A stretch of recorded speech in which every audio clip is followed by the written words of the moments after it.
Απόψε δεν θα μιλήσει η επιστήμη. Δεν θα μιλήσουν οι ταμπέλες, τα αριθμημένα πρέπει και δεν πρέπει, η παθολογία.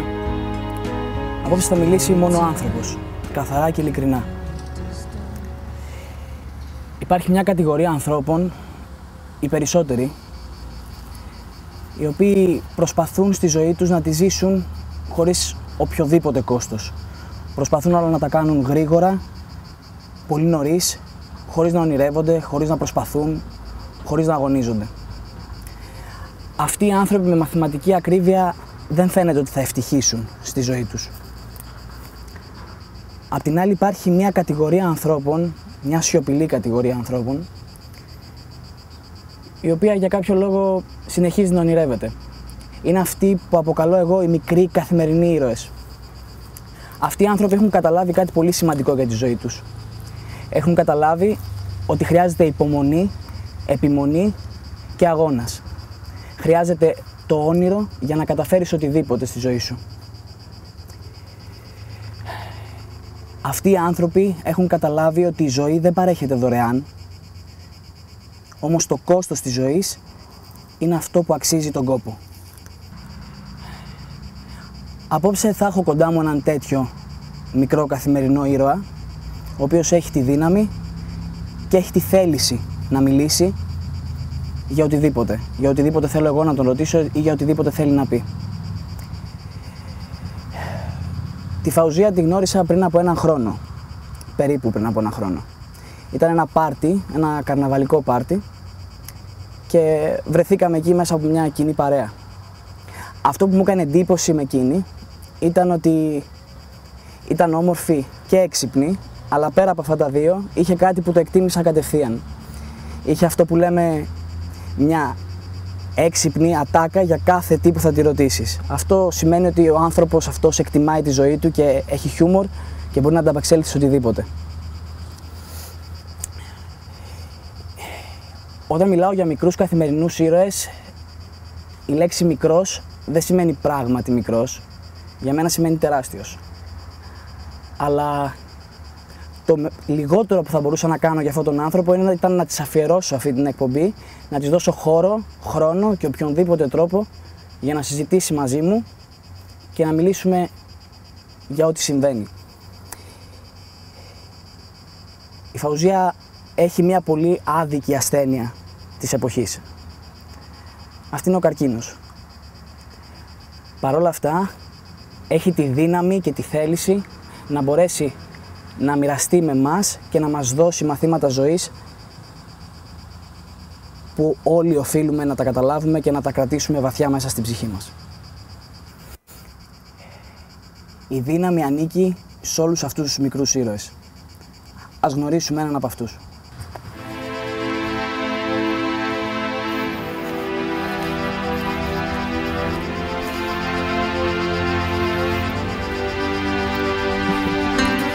Καλησπέρα.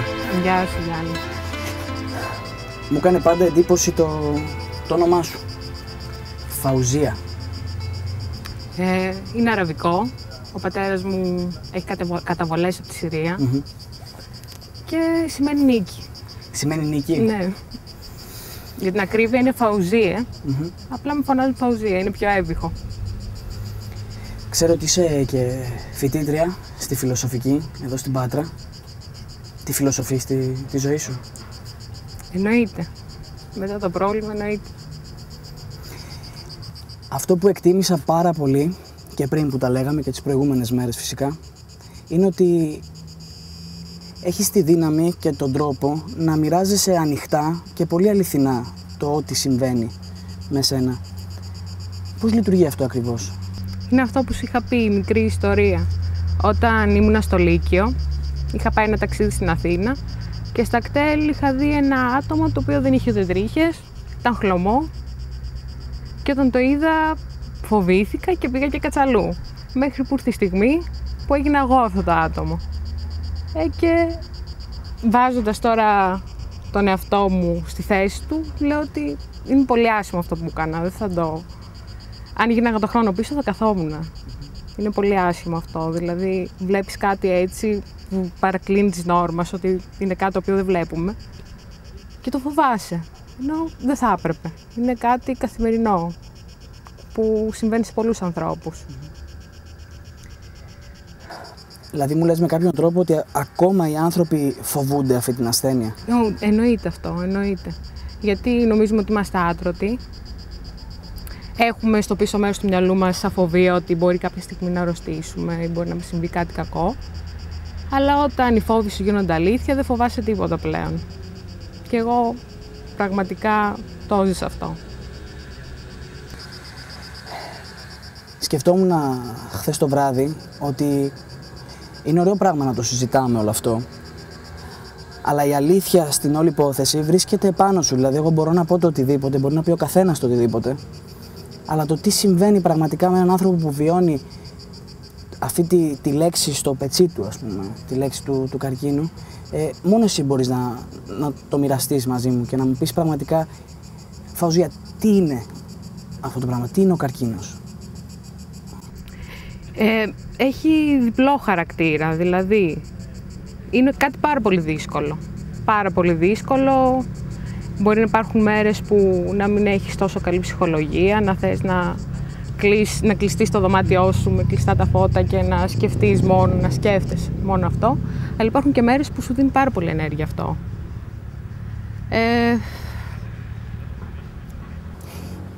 Μου λες ότι σου δίνει ενέργεια με κάποιο τρόπο. Αν πιάσουμε το θετικό, αν το πούμε θετικό με κάποιον τρόπο. Όλη αυτή η κατάσταση, υποθέτω, γιατί δεν θέλω να το παίζω παντογνώστης, ότι χρειάζεται μια τεράστια ψυχική δύναμη από τον άνθρωπο. Αληθινή δύναμη, όχι αυτό που πολλοί πλασάρουμε ως δύναμη προς τα έξω. Τι είδους δύναμη είναι αυτή που εσύ διαθέτεις για να μπορείς να το διαχειριστείς? Κοίτα, αυτό που συνειδητοποίησα είναι ότι οι άνθρωποι δεν είναι φτιαγμένοι μόνο για την ευδαιμονία, να είμαστε ευτυχισμένοι, να περνάμε καλά. Οι άνθρωποι είναι φτιαγμένοι και για να πονάνε. Απλά αυτό συμβαίνει σε μένα σε αυτή την ηλικία, που δεν συμβαίνει στα περισσότερα άτομα. Εγώ ήμουν από τους τυχερούς που με βρήκε στα 22 αυτό. Έτσι είναι η ζωή. Δηλαδή, είτε θα μας τύχει αυτό στην πορεία της ζωής μας να πονέσουμε, είτε πιο νωρίς. Εμένα αυτό καλό μου έκανε και αυτό είναι και αυτός ο δεύτερος χαρακτήρας που έχει ο καρκίνος, ότι σε κάνει άνθρωπο. Με ποιον τρόπο μου το λες αυτό, ότι σε κάνει άνθρωπο? Ότι έχω γίνει πονόψυχη, ότι μπορώ να καταλάβω τον πόνο του άλλου. Θέλω να τον βοηθήσω τον άλλο και δεν το κάνω για δική μου ικανοποίηση. Το κάνω γιατί είναι ωραίο να κάνεις ανθρώπους ευτυχισμένους. Και εγώ κάποιες φορές νιώθω ότι θα ήθελα να είχα άτομα δίπλα μου, τα οποία έτυχε να μην τα έχω, να μου συμπαρασταθούν. Και θα ήθελα πάρα πολύ δηλαδή να παίξω αυτό το ρόλο σε κάποιον άλλον, να τον κάνω ευτυχισμένο. Δηλαδή θέλω να διευθετώ τις πράξεις μου έτσι ώστε να κάνω ανθρώπους ευτυχισμένους πλέον. Χωρίς αυτό να θέλεις να γυρίσει σε σένα? Όχι, δεν με νοιάζει, όχι. Θέλεις να κάνεις τους ανθρώπους ευτυχισμένους? Ναι.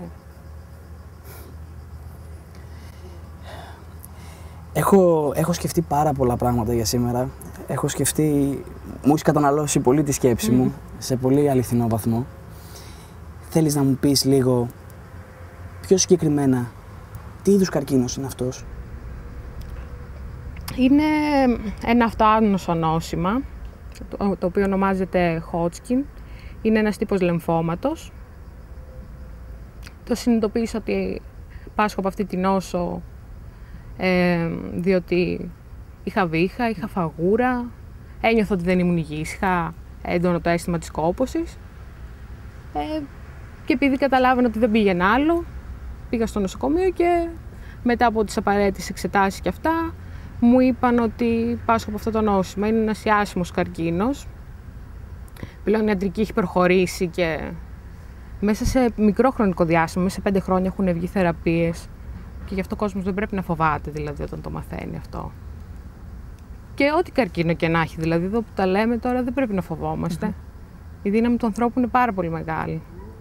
Μπορεί να τα περάσει όλα, πιστεύω. Θέλω να μου πεις γιατί, αν αφήσουμε απ' έξω την ταμπέλα του καρκίνου, ως καρκίνο, θέλω να μου πεις για τη δικιά σου τη δύναμη. Την απέκτησα. Την απέκτησα βασικά. Αν πριν 1 χρόνο μου λέγανε ότι έχεις αυτό το πράγμα, θα είχα βάλει τα κλάματα, θα ένιωθα και το αίσθημα της κατάθλιψης. Πλέον συνήθισα. Δηλαδή πέσει ένα ισχυρό σοκ όταν έμαθα ότι είμαι άρρωστη, Αλλά μετά το ξεπέρασα. Δεν γίνεται να σταθώ σε αυτό, να πατήσω παύση στη ζωή μου. Πρέπει να ζήσω με αυτό, να το νικήσω. Πλέον μόνος μου στόχος είναι αυτός, αυτό έχω κάνει focus, να γίνω καλά, είναι το όνειρό μου πλέον. Και δεν με νοιάζει τίποτα άλλο. Τώρα που πες αυτό, ότι έχεις ως στόχο ζωής, ως αληθινό στόχο να γίνεις καλά, σκέφτηκα ότι όλοι εμείς οι άλλοι, ας πούμε, βάζουμε στόχους τόσο προσωρινούς και μετέωρους. Να πάρουμε ένα αμάξι, να πάμε καλά στη δουλειά μας και παραπονούμαστε κιόλας γι' αυτά πάρα πολύ. Ενώ βλέπω ανθρώπους σαν εσένα να είναι τόσο φοκουσαρισμένοι και τόσο αληθινοί σε αυτό, ότι εγώ θέλω να κερδίσω τη ζωή μου, δεν θέλω τίποτα άλλο και αυτό μου φτάνει για αρχή. Έχεις κερδίσει μια μάχη προσωπική αρχικά, δηλαδή ακόμα και αν ιατρική, ας πούμε, κερδίσει, στην πορεία που θα κερδίσει, έχεις κερδίσει εσύ τη μάχη, έτσι, κάπως έτσι δεν πάει? Εννοείται ότι είναι έτσι. Και ο κόσμος, όταν έχεις το αγαθό της υγείας, δεν σκέφτεσαι τα άλλα, δηλαδή όταν το χάσεις. Και αυτό που συνειδητοποίησα είναι ότι ήμουν πραγματικά ευτυχισμένη παλιά. Ήμουν πραγματικά ευτυχισμένη. Όταν έχασα την υγεία μου, σκέφτηκα ότι αυτό είναι πόνος, αυτό είναι η δυστυχία, όχι κάτι άλλο πιο ρηχό. Δηλαδή, όταν ήρθε αυτή η κατάσταση, συνειδητοποίησες πριν ότι τα είχες όλα, ας πούμε, είχες ό,τι χρειαζόσουν? Ναι, αυτό ακριβώς. Μόνο εκεί ο άνθρωπος καταλαβαίνει ότι πράγματι η υγεία μας είναι το παν για να... Ακριβώς αυτό. Είναι προσωπικός αγώνας ή παίζουν ρόλο και άλλα πράγματα? Παίζουν ρόλο οι φίλοι, παίζει ρόλο η οικογένεια? Εννοείται. Όταν ήμουν στο νοσοκομείο και ήταν οι πρώτες μέρες που ήταν νοπά τα συναισθήματα ότι είμαι άρρωστη και ότι έχω αυτό το νόσημα, ευτυχώς οι φίλοι μου συμπαραστάθηκαν 100%. Μου δίνανε ενέργεια. Δηλαδή σκεφτόμουν ότι αξίζει να αγωνιστώ και για αυτούς. Αξίζει. Γιατί ξέρω ότι πραγματικά στεναχωρήθηκαν και δεν ήθελα. Μου δώσαν ενέργεια, πίστευτη. Προσωπικό αγώνα. Αν εντάξουμε τον προσωπικό αγώνα, τον δικό σου, τον ατομικό αγώνα. Οι φίλοι είναι εκεί, ναι, η οικογένεια είναι εκεί. Παίζουν τεράστιο ρόλο από ό,τι μου λες, έτσι, όλο αυτό το... Προσωπικά εσύ, όταν ξυπνούσες και όταν ξυπνάς και πατάς τα πόδια σου, πώς το διαχειρίζεσαι, πώς αγωνίζεσαι γι' αυτό, τι σκέφτεσαι εσύ ίδια ότι πρέπει να κάνεις? Προσπαθώ να περνάω όσο δυνατόν καλύτερα, όσο μπορώ κιόλας, γιατί έχω πατήσει μια παύση σε πολλά πράγματα της ζωής μου με αυτό, όπως η σχολή. Μπορεί να ξυπνήσω κάποια μέρα και να μην νιώθω τόσο καλά, δεν μπορώ να πάω στη σχολή. Αυτό βέβαια μου έχει κοστίσει πάρα πολύ, γιατί νιώθω ότι δεν κάνω τίποτα. Αλλά εντάξει, προσπαθώ να τα αγνοώ κάποιες φορές, να προσδίδω ποιότητα στις πράξεις μου, γιατί η ζωή είναι πάρα πολύ μικρή και είναι πολύ άσχημο να κάνουμε πράγματα τα οποία δεν είναι ποιοτικά και να σπαταλάμε το χρόνο μας. Πρέπει να είμαστε to the point λίγο, εγώ αυτό θεωρώ. Μου άρεσε πολύ αυτό που είπες, να προσδίδω ποιότητα στις πράξεις. Ναι, μην αφήνεις τίποτα να πάει χαμένο. Τίποτα. Θες να μου πεις έτσι δύο παραδείγματα, τι σημαίνει να προσδίδω ποιότητα στις πράξεις μου, όπως τι να κάνω?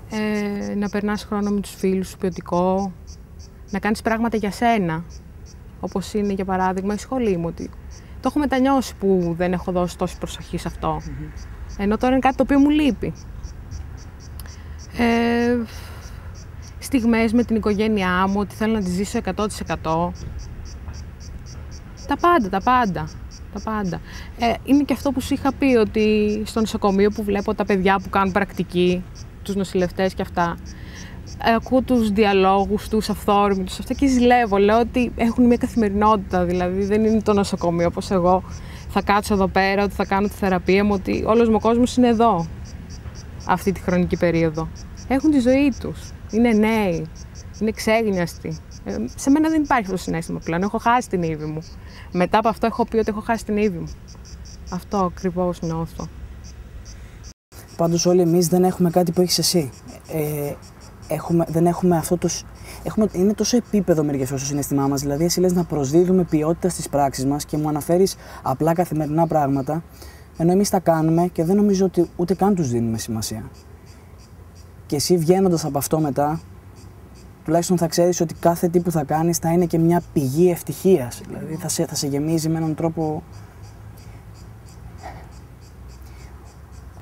Τι ονειρεύεσαι? Καταρχάς θέλω να γίνω καλά. Αυτό είναι ο πρώτος στόχος που έχω βάλει. Κατά δεύτερον θέλω να κάνω πράγματα για μένα.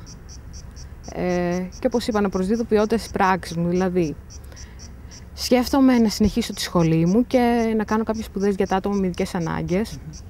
Δηλαδή αυτό έχω σαν στόχο, να μάθω. Θα κάνω και κάποιες κινήσεις αφού το τελειώσω τώρα.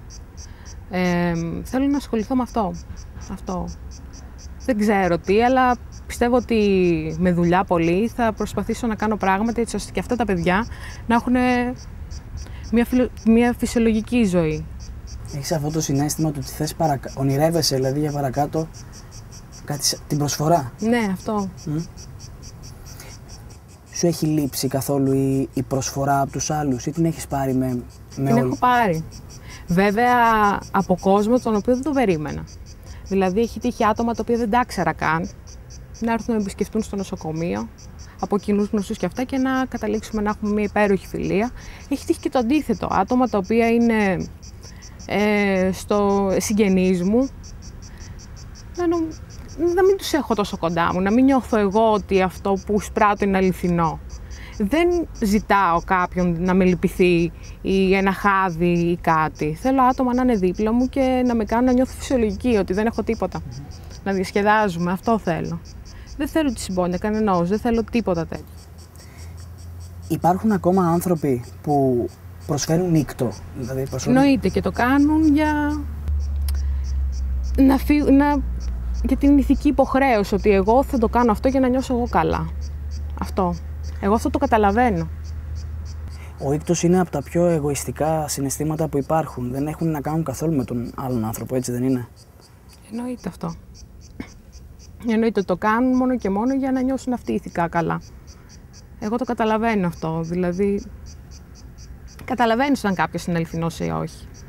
Πλέον δηλαδή, δεν ξέρω, ίσως μου έχει οξυνθεί αυτό το συναίσθημα, δεν ξέρω, αλλά όταν περνάς τέτοιες φάσεις καταλαβαίνεις τα πάντα.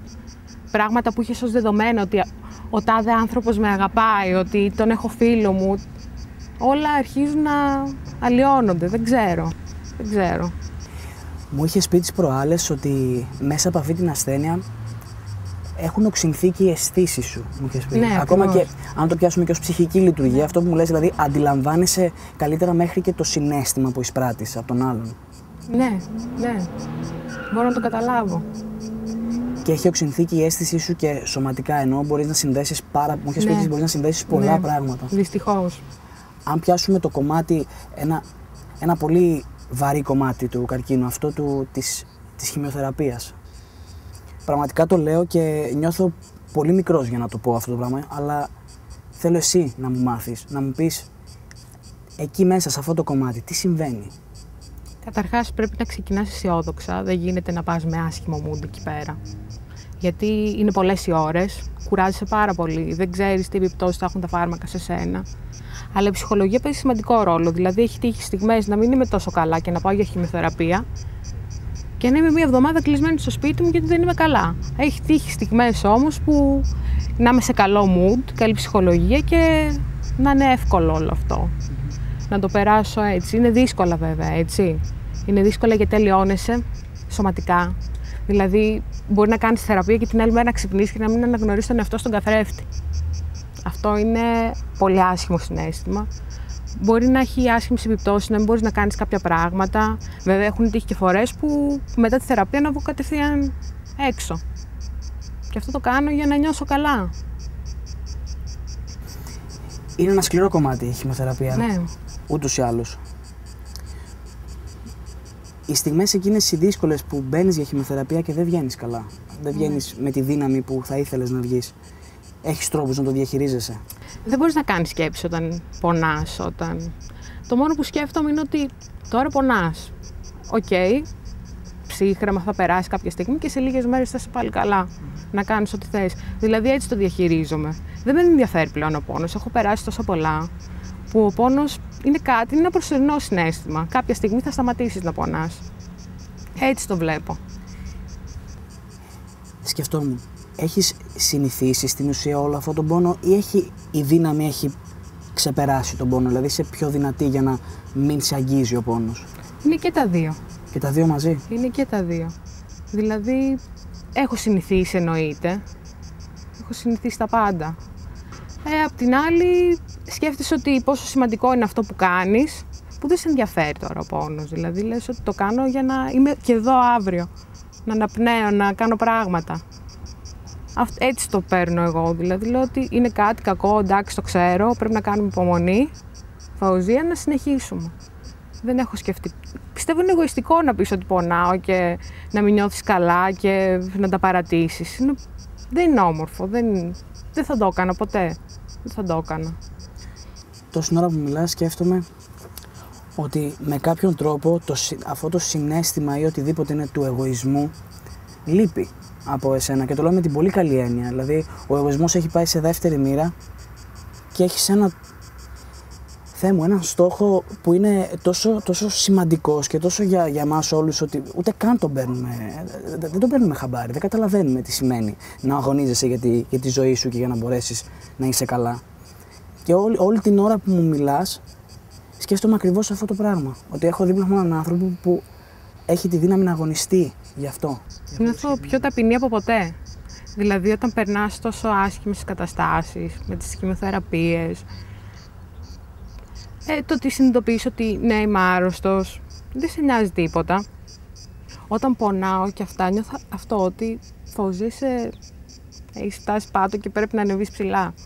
Την ταπεινότητα μου την εννοείς με αυτή την έννοια που μου λες, ή μου την εννοείς και με τη θετική έννοια? Ότι... Με τη θετική, εννοείται με τη θετική. Ότι έχω περάσει πολύ δύσκολες καταστάσεις και θα βγω πιο δυνατή από αυτό. Όταν θα βγεις από όλο αυτό, μου είπες ότι ξεκινάει μια διαδικασία τώρα την επόμενη εβδομάδα, είναι? Ναι. Θες να μου πεις λίγο τι γίνεται την επόμενη εβδομάδα? Δυστυχώς έκανα τις θεραπείες που είναι πρώτης γραμμής, που συνήθως έχουν αποτέλεσμα στις ηλικίες μου, αλλά να είναι κάτι ανθεκτικό αυτό που έχω. Και συνέχισα με θεραπείες δεύτερης γραμμής, οι οποίες μέσα έχουν και την αυτόλογη μεταμόσχευση.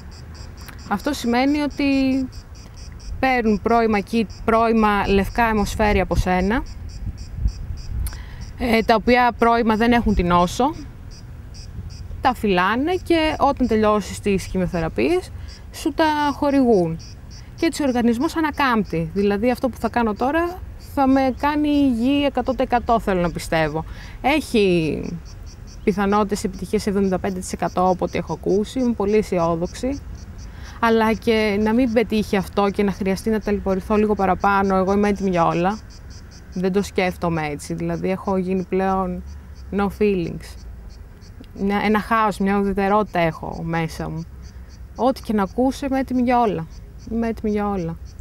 Μου το περιγράφεις, θυμάμαι που το συζητούσαμε τις προάλλες, μου το περιγράφεις ουδετερότητα, αλλά εγώ θα επιμείνω ότι είμαι σίγουρος ότι αυτό δεν είναι ουδετερότητα, αυτό είναι δυναμική. Δηλαδή είναι όλη η δύναμη η οποία έχει χτιστεί σιγά σιγά, όπως μου είπες πριν, την αποκτάς τη δύναμη, δεν την έχεις εκ των προτέρων όλη αυτή τη δύναμη. Ναι. Εγώ δεν θα πιστέψω ποτέ ότι είναι ένα ουδέτερο συναίσθημα αυτό. Θα πιστεύω πάντα ότι είναι η δύναμη που διαθέτεις να λες, μου είπες πριν από λίγο, ότι εγώ θα κάνω τα πάντα. Ναι, θα αντέξω. Αυτό δεν είναι ουδέτερο. Είναι ουδέτερο. Σαν συναίσθημα. Έχω γίνει πολύ ομή. Ομή. Ίσως να θέλω να το πω έτσι. Ναι, αυτό. Αυτό ακριβώς. Ρεαλίστρια με κάποιον τρόπο. Ό,τι και να μου πούν θα το κάνω.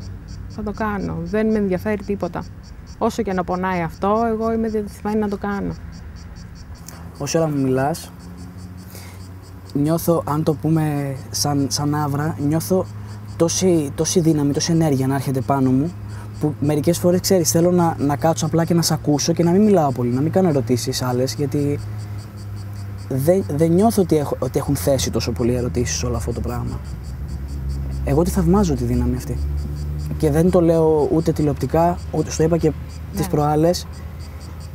Έχεις να μάθεις πράγματα σε όλους εμάς που έχουμε αυτό το μικρό ταπεινό εγώ που όλο κοιτάει να δει πώς θα τα φέρει όλα πέρα με έναν τρόπο λίγο κακό.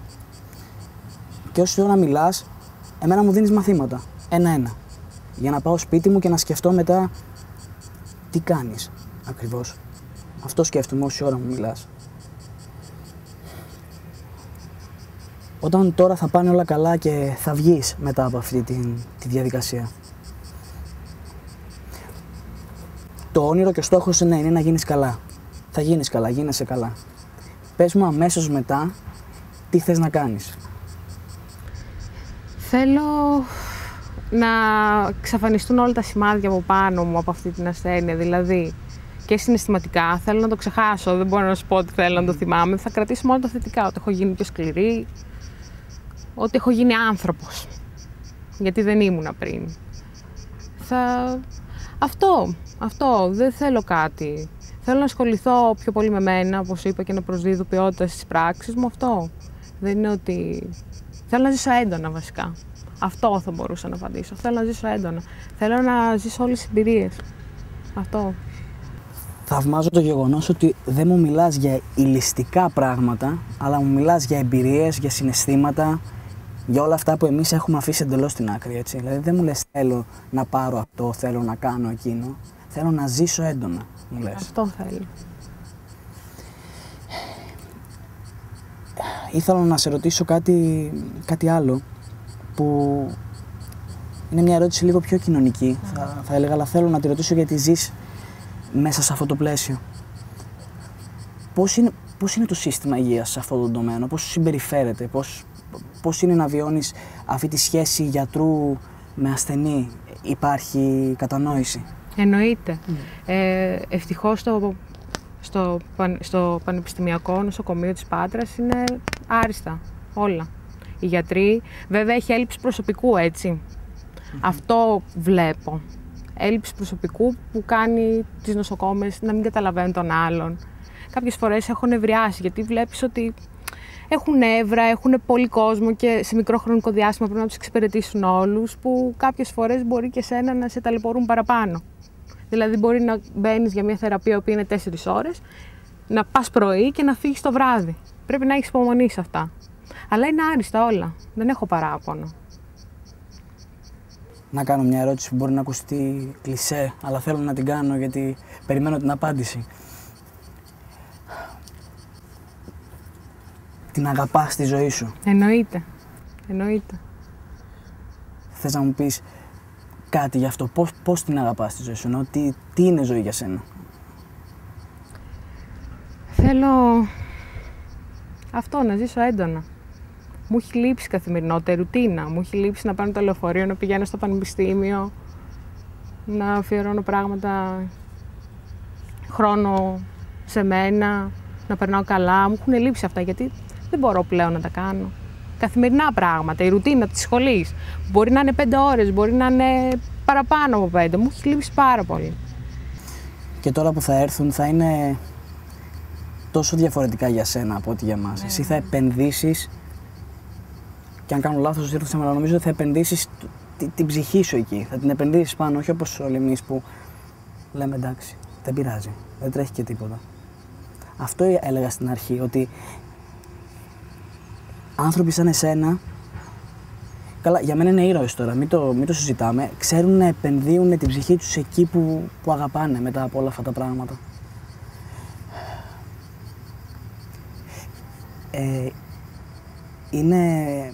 Νιώθω πολύ περίεργα, θέλω να σου το πω, όχι γιατί συζητάμε για αυτό το πράγμα. Νιώθω περίεργα γιατί τόση δύναμη, τόση αγάπη, τόσο πείσμα.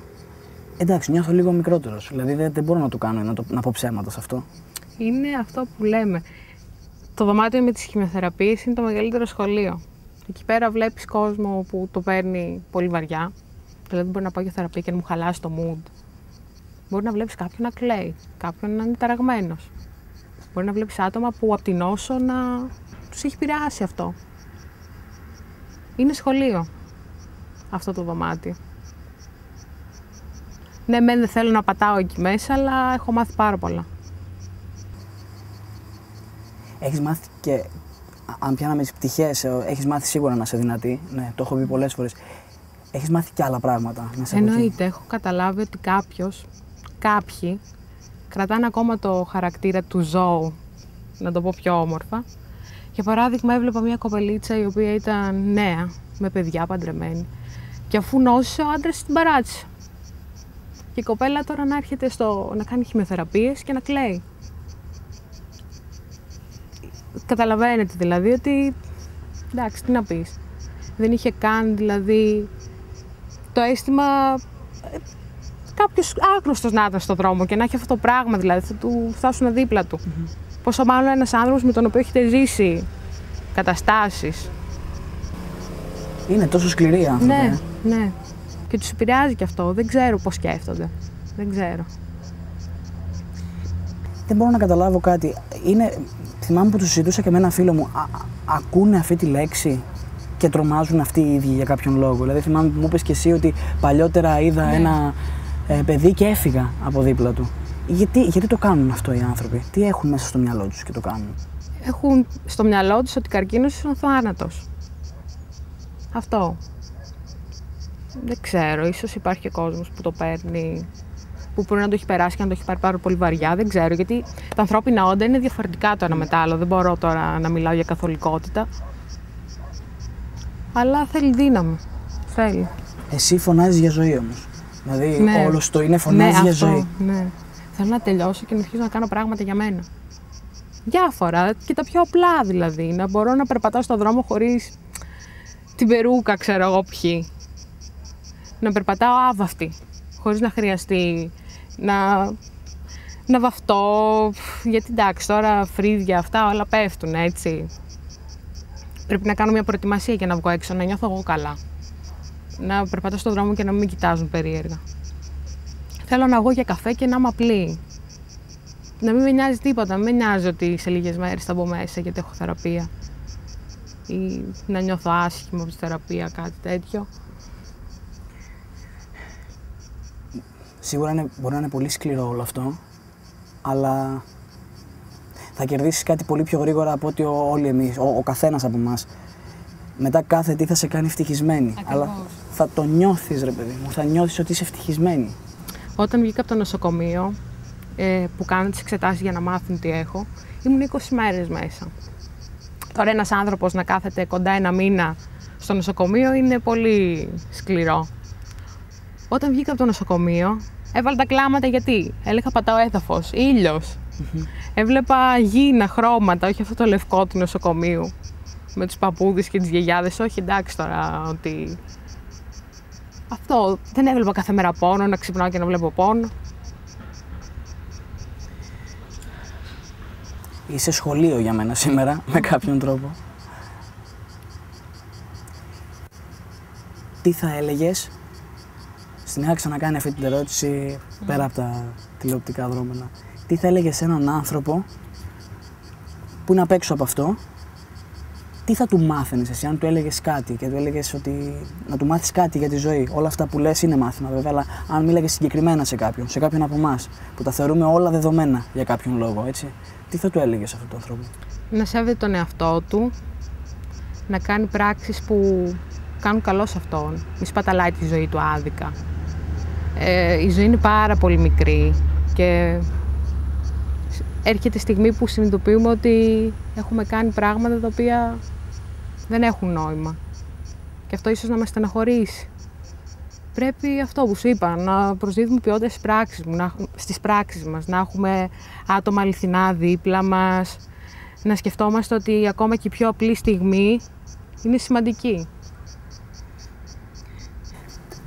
Θα αντυχεί στο μυαλό μου αυτή η κουβέντα, να προσδίδουμε ποιότητα στις πράξεις μας. Αυτό είναι πολύ σημαντικό. Κάπως έτσι θα γίνουμε ευτυχισμένοι κιόλας. Ναι, αν προσέχουμε. Δεν χρειάζεται να σπαταλάμε χρόνο σε πράγματα τα οποία δεν έχουν ουσία. Δεν ξέρω, είμαι εγώ πιο διαφορετική. Είμαι διαφορετικότερη από τους άλλους, δεν ξέρω. Καλύτερη από τους άλλους ίσως, διαφορετικότερη δεν ξέρω αν θα το έλεγα. Πλέον δεν θα έκανα κάτι το οποίο ξέρω ότι κάνει κακό σε μένα. Κατάλαβα τι εννοείς. Βλέπω νέους που δεν έχουν ένα στόχο. Δηλαδή, εντάξει, η ζωή τους είναι θα βγω, δεν θα πατήσω στη σχολή μου, ξέρω εγώ. Ή... τέτοια, τα βλέπω καθημερινά αυτά, τα βλέπω. Ότι έχουμε χάσει τους στόχους μας, δεν έχουμε κάτι να μας κάνει να ζούμε. Γενικά δεν μπορώ να έχω και flat ζωή, θεωρώ. Θεωρώ ότι αυτό είναι flat ζωή, να βγαίνεις, ξέρω εγώ, εντάξει, θα βγεις. Και. Ναι, αυτό. Θα βγεις, θα έχεις μια ωραία εμφάνιση, θα έχεις άτομα δίπλα σου τα οποία σε αγαπούν. Τον έχεις κερδίσει τον πρώτο αγώνα, τον ατομικό. Πέρα από την πορεία της ασθένειας, έχεις κερδίσει έναν αγώνα δικό σου. Να βγεις μετά και να πεις κάθε στιγμή θα σας λέω ότι είμαι ευτυχισμένη, γιατί μπορώ γι' αυτό. Είμαι περήφανος που ήρθες και ήταν υπέροχο που ήρθες εδώ.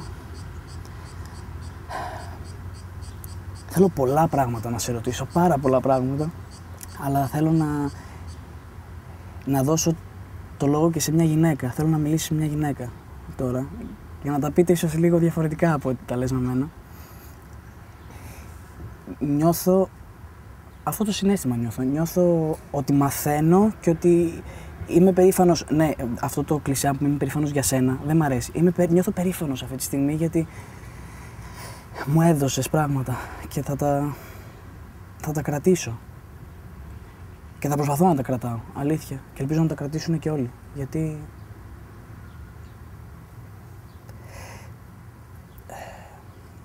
τι να πω, μπράβο για τη δύναμη και μπράβο για τον αγώνα που κάνεις, αλήθεια. Δεν είμαι μόνο εγώ έτσι, είναι πολλά άτομα που περνάνε από αυτή τη διαδικασία, δεν είμαι μόνο εγώ. Πολλά, χιλιάδες, με χειρότερα νοσήματα.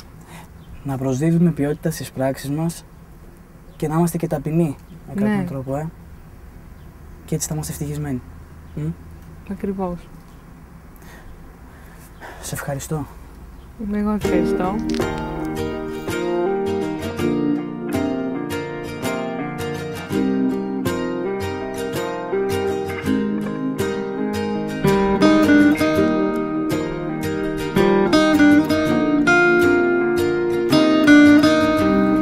Φαουζία.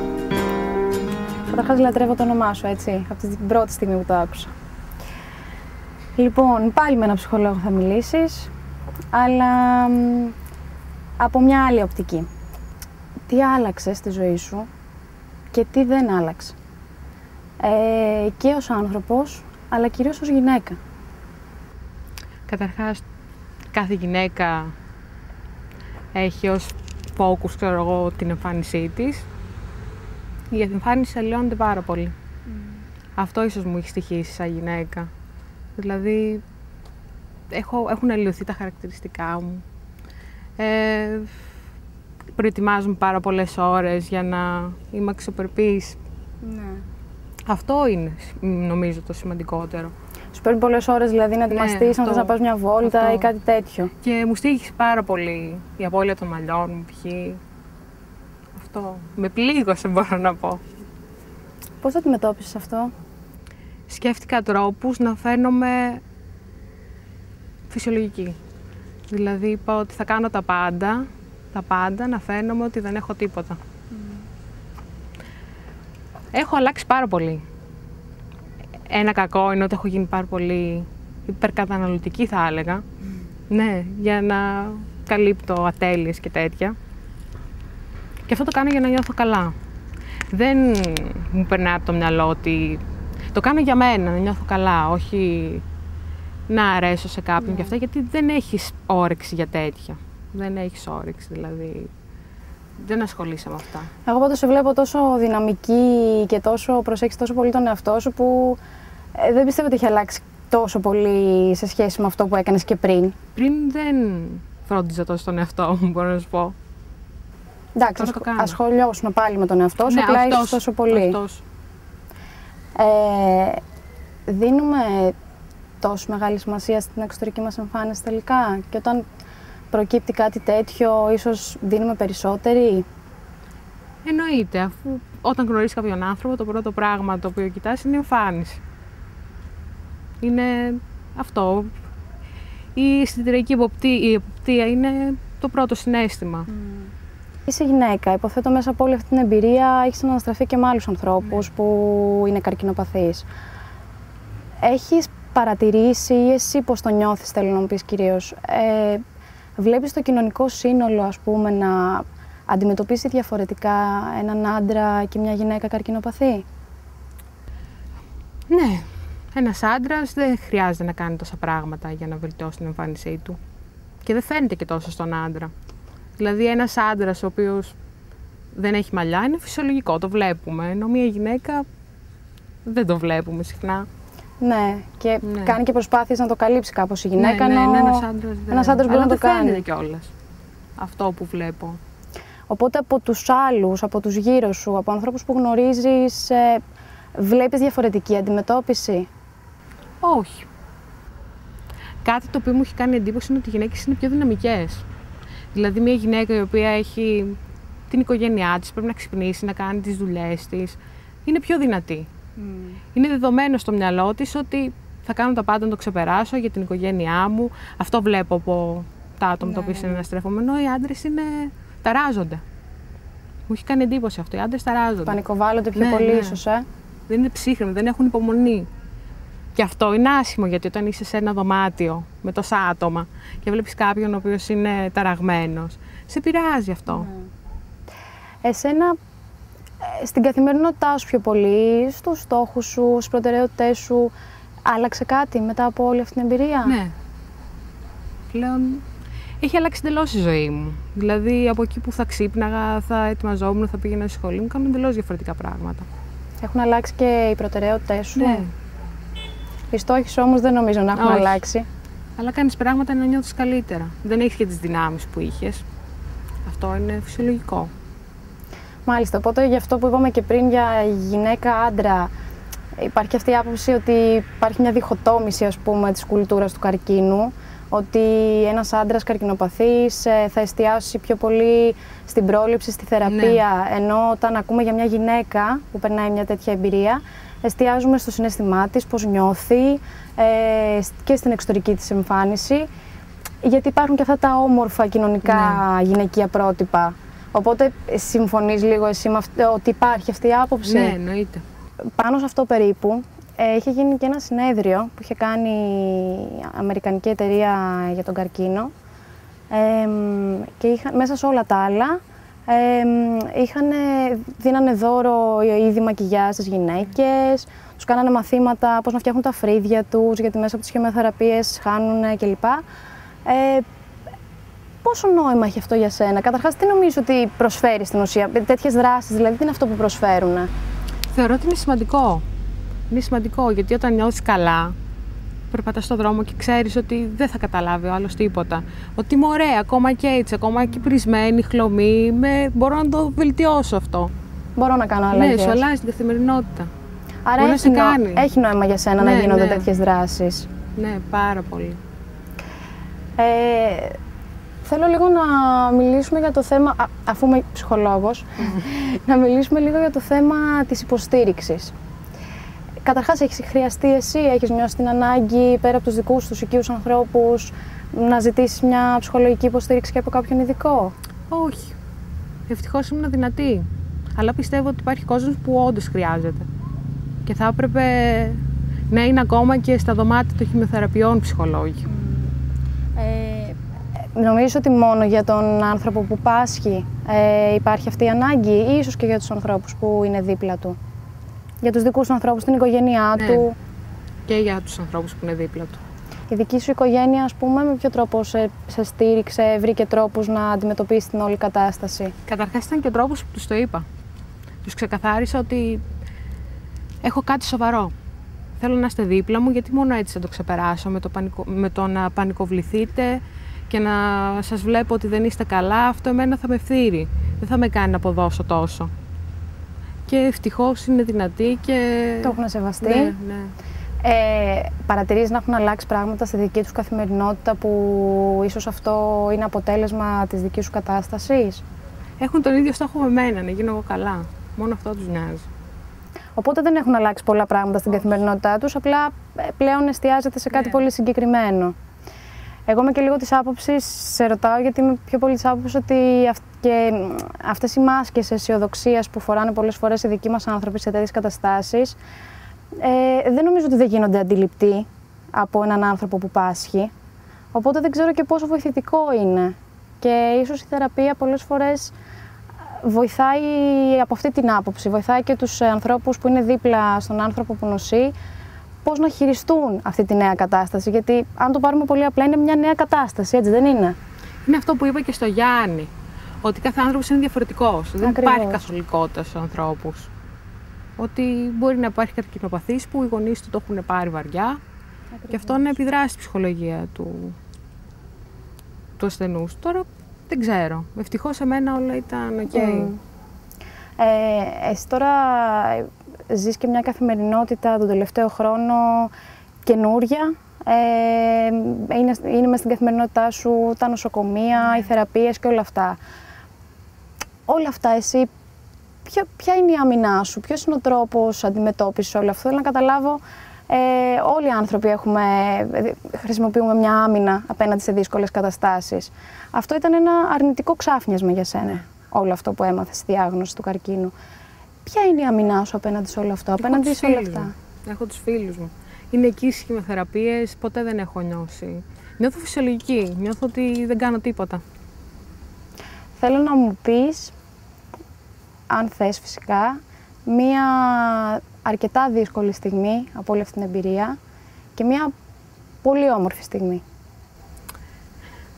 Δύσκολη στιγμή ήταν όταν έμαθα ότι μετά από 6 μήνες θεραπείων δεν είχαν αποτέλεσμα οι θεραπείες και ότι έπρεπε να πάμε σε άλλες γραμμές θεραπείες. Αυτό μου στοίχησε για κάποιες μέρες, έτσι. Αλλά μετά είπα, οκ, δεν συμβαίνει μόνο σε σένα. Έχει συμβεί σε χιλιάδες άτομα. Θα συνεχίσεις έτσι όπως θα κάνεις ό,τι σου πούνε οι γιατροί, γιατί μόνο έτσι θα βγεις από αυτό. Και μια πολύ όμορφη στιγμή. Ότι κατάλαβα ότι έχω πάρα πολλούς φίλους. Αυτό. Και αληθινούς. Και είναι δίπλα μου και με αγαπάνε. Οπότε αλλαγές στις διαπροσωπικές σχέσεις δεν υπήρξαν, αρνητικές αλλαγές? Όχι. Ίσα-ίσα θετικές από ό,τι καταλαβαίνω. Αυτό που είπα και πάλι, ότι άτομα που θεωρούσα ότι ήταν δίπλα μου, δεν ήταν εκ των πραγμάτων δίπλα μου. Αλλά εντάξει, γίνεσαι και σκληρή, δεν σε νοιάζει. Άμα έχω την οικογένειά μου και τόσους φίλους, δεν με ενδιαφέρει για 2-3 άτομα. Ένιωσες όμως ποιοι άνθρωποι είναι πραγματικά δίπλα σου.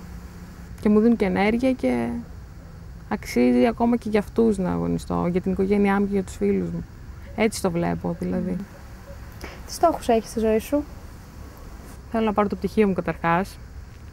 Θέλω να ασχοληθώ και με τη φιλοσοφία. Φώζια, χάρηκα πάρα πολύ που σε γνώρισα. Και εγώ. Όταν ο Γιάννης μου μίλησε για σένα και ότι θα είσαι καλεσμένη απόψε, αρχικά ήταν λίγο ανάμεικτα τα συναισθήματα, αλλά χάρηκα πάρα πολύ που σε γνώρισα. Είσαι ένα πολύ δυνατό κορίτσι, είσαι ένα νέο κορίτσι και σου εύχομαι να πάνε όλα καλά στη ζωή σου και στους στόχους σου. Και εγώ ευχαριστώ πάρα πολύ γιατί ένιωσα άνετα. Δεν με φέρατε σε αμήχανη θέση. Να είσαι καλά.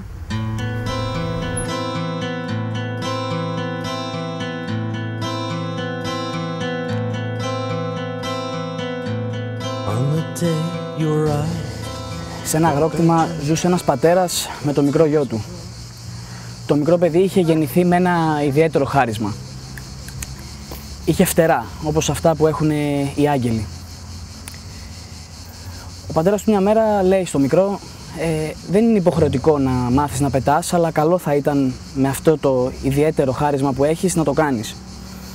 Ο μικρός απαντάει στο μπαμπά, δεν ξέρω πώς να το κάνω και φοβάμαι. Ο πατέρας ανεβάζει το παιδί σε έναν ψηλό λόφο και του δείχνει το κενό. Του λέει, θα πηδήξεις στο κενό και θα αφήσεις τα φτερά σου να ξεδιπλωθούν και έτσι θα πετάξεις. Και αν πέσω, λέει ο μικρός, τι θα κάνω? Αν πέσεις, του λέει ο πατέρας, το πολύ πολύ να γρατσουνιστείς, το πολύ πολύ να πονέσεις, αλλά την επόμενη φορά που θα το κάνεις θα είσαι ακόμα πιο δυνατός. Αν δεν πάρεις ρίσκο, δεν πρόκειται να τα καταφέρεις. Το παιδί τρομαγμένο πάει στους φίλους του και το συζητάει. Και οι φίλοι του απαντάνε, ο πατέρας σου είναι θεότρελος. Το καλύτερο που έχεις να κάνεις είναι να συνεχίσεις απλά να βαδίζεις και να περπατάς ή το πολύ πολύ να ανέβεις σε ένα δέντρο και να πηδήξεις από εκεί και να δεις αν θα πετάξεις. Πεπισμένος ο μικρός ανεβαίνει απλά σε ένα μικρό δεντράκι και πηδάει. Δεν καταφέρνει ούτε καν να ανοίξει τα φτερά του και πέφτει κάτω. πάει θυμωμένος στον πατέρα του και του λέει: μου είπες ψέματα, δεν μπορώ να πετάξω. Ο μπαμπάς παίρνει αγκαλιά το γιο του και του λέει: για να μπορέσεις να πετάξεις χρειάζεσαι τον απαραίτητο χρόνο, χώρο και τόπο. Είναι κάτι σαν το αλεξίπτωτο.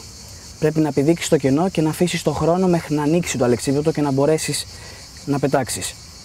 Όλα τα πράγματα θέλουν χώρο, χρόνο και κόπο. Αν δεν είσαι διατεθειμένος να πάρεις το ρίσκο και να ζήσεις, τότε καλύτερα να μείνεις εκεί που είσαι και να βαδίζεις απλά όπως οι υπόλοιποι άνθρωποι. Τα φτερά είναι για να μπορέσεις να πετάξεις. Καλό σας βράδυ.